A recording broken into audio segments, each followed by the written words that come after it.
Well, we've been through 4 weeks of the NFL season, and I thought, hey, why not? Bears are on a bye week, fill some content here. Why don't I come and do a mock draft? So that's what I decided to do, right? It's a one-round edition. You can check all the picks in the description box down below. Couple of things before I go any further. One, I've barely watched any of these guys. It's very fleeting. It's here. It's there. Um, Try to stay up to date, but it can be hard sometimes. So please know that this is not where I'm projecting these guys are going to be taken 6, 7 months from now. This is just a reflection of this particular moment in time, and I certainly expect that the way I'm looking at a number of these players is going to be wrong.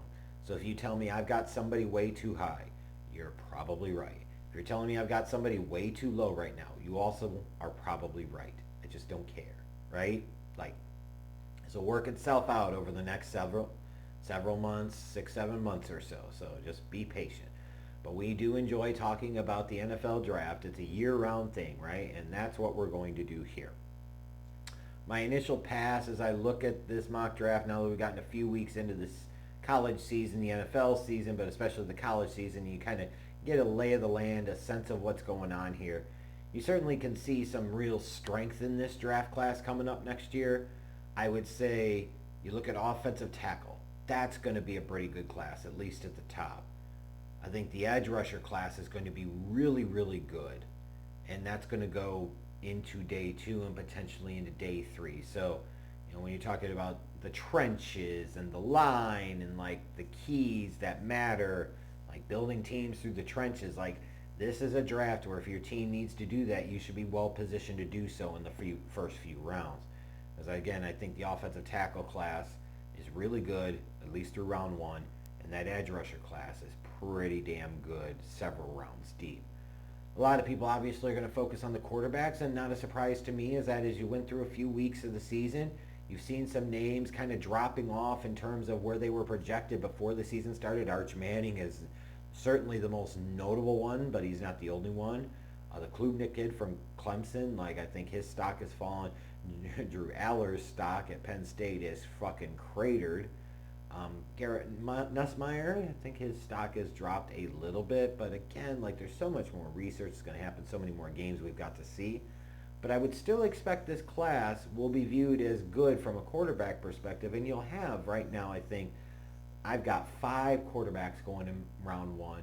It could be 4, it could be 5, could end up being 6, but I would expect multiple quarterbacks to be taken in round 1 and have this draft class of quarterbacks be viewed maybe not in the same light as 2024's, but certainly better as what we saw in 2025 and 2022, right? Right now I've got Mendoza going 1 to the Saints and Sellers going 2 to the Jets. Let's cut the bullshit here, folks. Both of those teams badly need a quarterback. They absolutely need a young franchise quarterback type that can come in and change the trajectory of that franchise. And until they do that, like the Saints trying to make do with Spencer Rattler and Tyler Shuck, they're not going any fucking where. Same thing with the Jets with Justin Fields. Justin Fields was really that good, he wouldn't have been on the market. He's a spectacular athlete and runner, but as a passer, he is substandard. You are not going to build a winner around him in the long term. He just cannot execute enough basic NFL quarterback pocket passing concept. Same problem he had in Chicago. That's why Pittsburgh didn't keep him. That's why they ended up with the Jets, basically. It was his last chance.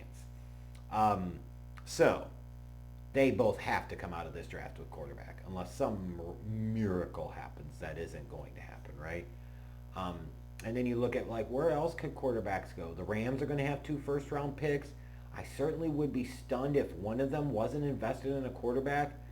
Now, is that going to be Dante Moore? Is that going to be Matayo? Is that going to be a Nussmeier? I just don't know yet, right?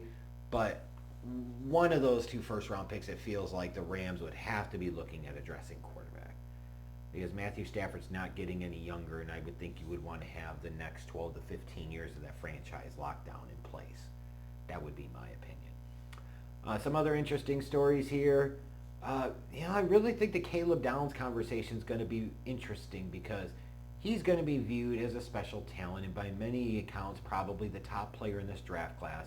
But when you look at the safety position that he plays, it does not hold the same type of value that maybe it once did in terms of NFL think and NFL circles, and like how high are they willing to take a guy that's going to play the safety position? And who knows, right?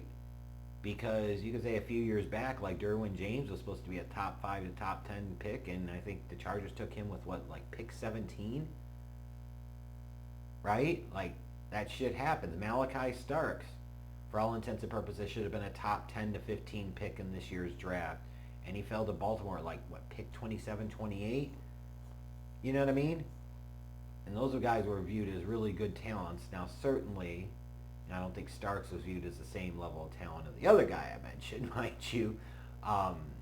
Like Derwin James was certainly a better prospect overall, but the point still remains. Guys that were projected higher, but they played safety, ended up dropping, which to me is kind of wild. Because you think about safeties, these are guys you're expecting to support and run.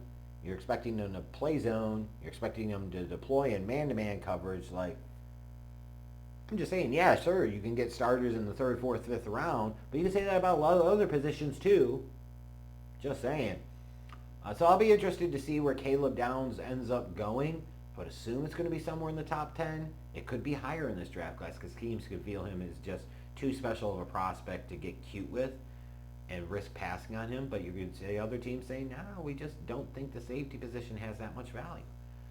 And then you look at the Bears, you're going to hear a lot of talk about them, obviously, about left tackle, which is legit and totally a valid need to call out because Braxton Jones sucks and probably getting benched now. You're certainly going to hear a lot about their defensive line because, yeah, they can't get a fucking pass rush, and by the way, they're bad against the run, so that is a massive need. But when you think about the Bears and how they should be built or envisioned under Ben Johnson, like, they need to have something in the running game, and unfortunately the Bears have one of Ryan Poles' free agent mistakes, DeAndre Swift, as the starting running back. So, like, you look at a Jeremiyah Love, is that the ideal pick? No. Running back at 14 would not be the ideal, at 15 would not be the ideal pick. You'd want to get the best edge rusher or a defensive tackle, maybe even a linebacker with some speed that can replace an Edmonds or Edwards. But boy, oh boy, if you got a Love sitting there at 15, you look at this Bears offense and the thing that they're lacking. While it's like, man, that's a lot invested in skilled players in the past couple of years. You're kind of going Falcon style. On the other hand, it might be hard for them to pass up on that talent. And it is certainly a need for that team as well. Other than that, like I said, it's going to be interesting to see guys like Caleb Downs and like where they're drafted. It's going to be interesting as well to see how many quarterbacks are drafted, where they're viewed by teams next year, like where they end up getting selected. But I certainly believe there will be more quarterbacks drafted in 2026 than there are 2025. But again, the big thing here is if you're looking for help on your offensive line, you're looking for help on your defensive line or like edge rushers in your base 3-4, like this is going to be a really, really good draft for them.